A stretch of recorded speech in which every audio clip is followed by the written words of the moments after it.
Oh, let me regale you with the tales of Mansa Musa, the ruler of the Mali Empire from 1312 to 1337. Prepare yourself for a hilarious journey into his wealth and ruling. Mansa Musa, the legendary ruler of the Mali Empire, was born in the year 1280. His birth took place in Niani, which was the capital city of the empire, located in present-day Guinea. Mansa Musa was the grandnephew of the previous ruler, Mansa Abu Bakr II. His parents were Faga Lay, his father, and Magan Khan Fata, his mother. Faga Lay served as a general in the Mali Empire's army and held a position of significance. In terms of siblings, Mansa Musa had two brothers. The first was Mansa Abu Bakr II, who served as the ruler before him. Abu Bakr II embarked on an ambitious exploration of the Atlantic Ocean, attempting to discover new lands. However, he never returned from his journey, and Mansa Musa succeeded him as the ruler of the empire. Mansa Musa's other brother was Mansa Khalifa. Although Khalifa did not ascend to the throne,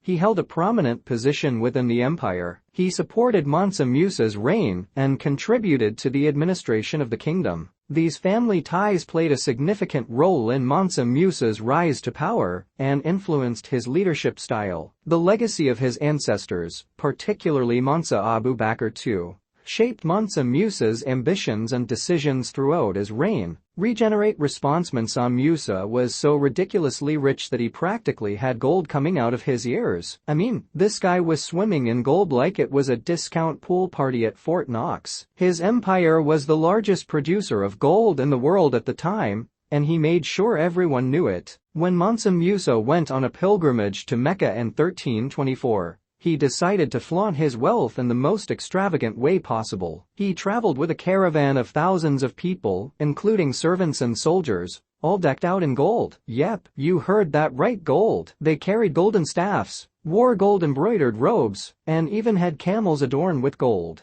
I bet those camels were strutting around like they were on a fashion runway. But it doesn't stop there. Mansa Musa was so generous with his gold that he threw it around like it was confetti. While passing through Egypt, he gave away so much gold to the people he encountered that it caused inflation and messed up their economy for years. Can you imagine going to buy a loaf of bread and finding out it costs an arm and a leg because some ruler decided to throw his wealth around? Oh, and let's not forget about the time Mansa Musa built the famous mosque in Timbuktu, which was so grand and magnificent that it made jaws drop faster than a clumsy magician. The structure was made of gold, and it had so many minarets that people started getting dizzy just counting them. Rumor has it that when birds flew over the mosque, they would confuse it for a giant golden nest and start chirping their hearts out. In terms of ruling, Mansa Musa was no ordinary leader. He was the king of bling, the sultan of style, and the master of mirth. He established a system of justice and ensured his empire prospered under his rule. His wealth and power brought him respect and admiration from far and wide. People would bow down in awe, not just because he was a ruler, but also because he could probably buy their entire town with the coins he found in his couch cushions. So, there you have it, the uproariously opulent life and ruling of Mansa Musa. This guy took wealth and power to a whole new level of absurdity. I hope his golden escapades brought a smile to your face and reminded you that sometimes even history can be hilariously outrageous.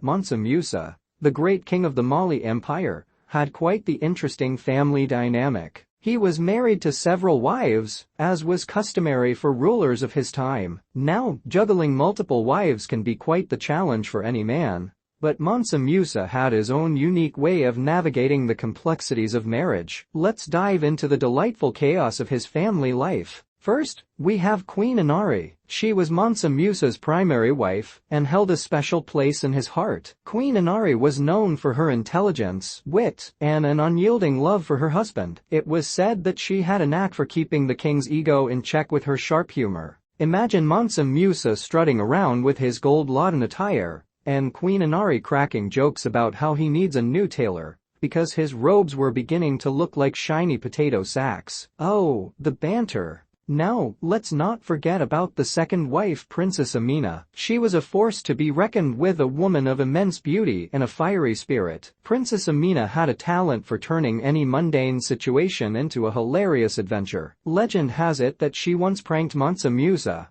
by replacing his golden crown with a comically oversized one, causing everyone in the court to burst into laughter. You can only imagine the king's reaction when he caught sight of himself in the mirror, looking like a regal jester. But wait, there's more. Mansa Musa's third wife, Queen Fatima, was known for her love of extravagant parties and lavish celebrations. She had a knack for turning even the most mundane gathering into a spectacle that would leave everyone in stitches. Picture this: Mansa Musa coming home after a long day of ruling, expecting a quiet evening, only to find the palace transformed into a circus, complete with acrobats, jesters, and even a dancing elephant. Queen Fatima sure knew how to bring the party and keep her husband entertained. And let's not leave out the children. Mansa Musa had a sizable brood of sons and daughters, each with their own unique personalities. His children often found themselves in amusing situations, keeping the palace alive with laughter. From little Prince Kofi,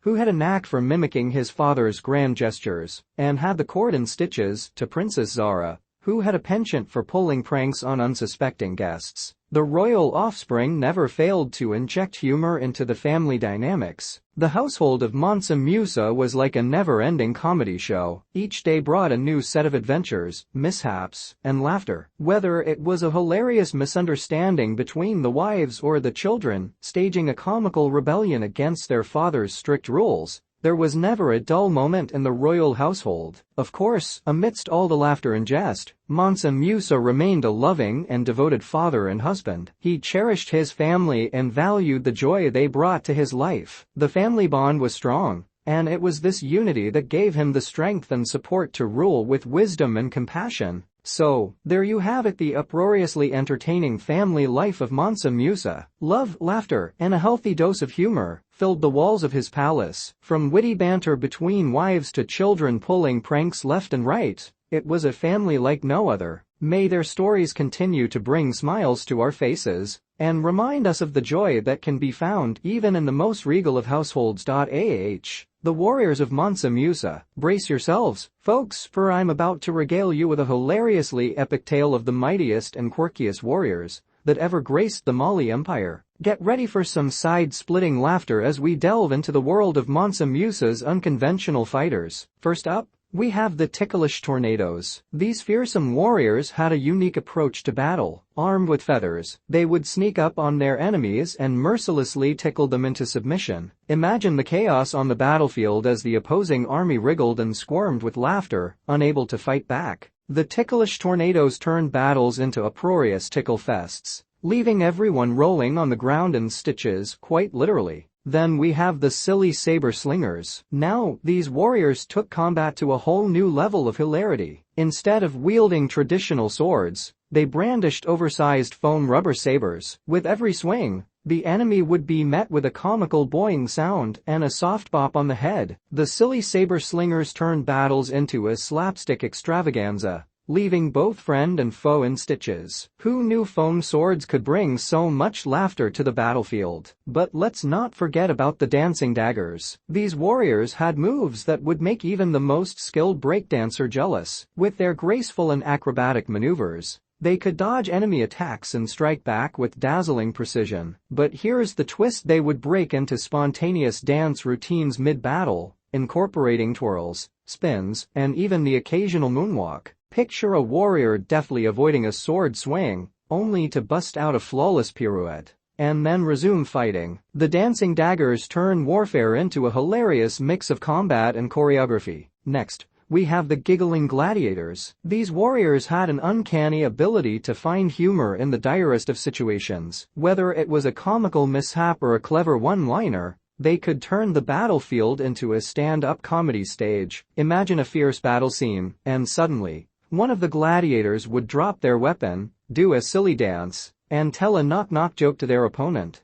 It was an ingenious tactic that left the enemy bewildered and helpless with laughter. The giggling gladiators proved that laughter truly was the best weapon. Thank you for watching. Don't forget to subscribe only at Curious Curiosities. Last but not least, we have the clumsy cavalry. Yes, you heard that right, clumsy warriors on horseback. These brave riders would charge into battle, tripping over their own feet, and sometimes even falling off their horses. But here's the twist: they would somehow manage to turn their clumsiness into an advantage. Enemies would be so perplexed by the unexpected clumsiness that they would stumble and trip over themselves, trying to comprehend what was happening. The clumsy cavalry would create chaos and laughter on the battlefield, proving that sometimes the most unconventional tactics could lead to victory. And there you have it, the uproariously hilarious warriors of Mansa Musa. From tickling enemies into submission to battling with foam swords and breaking into dance routines, these warriors brought a whole new meaning to unconventional warfare. They turned battles into side-splitting spectacles, leaving both friend and foe in stitches. So, the next time you think of warriors,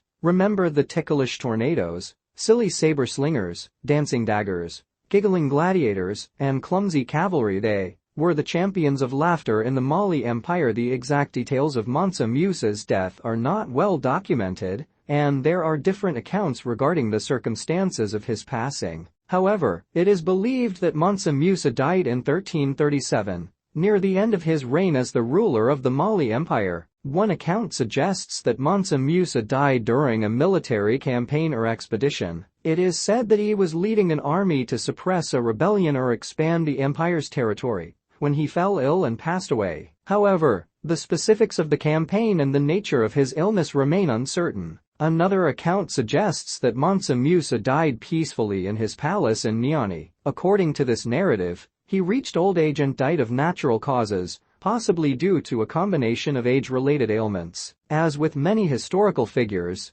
the exact circumstances surrounding Mansa Musa's death have been subject to some degree of speculation and uncertainty. The absence of detailed historical records from that time period makes it challenging to provide a definitive account of how he passed away. Nonetheless, it is widely accepted that Mansa Musa's death marked the end of his remarkable reign and left a lasting legacy in the history of West Africa.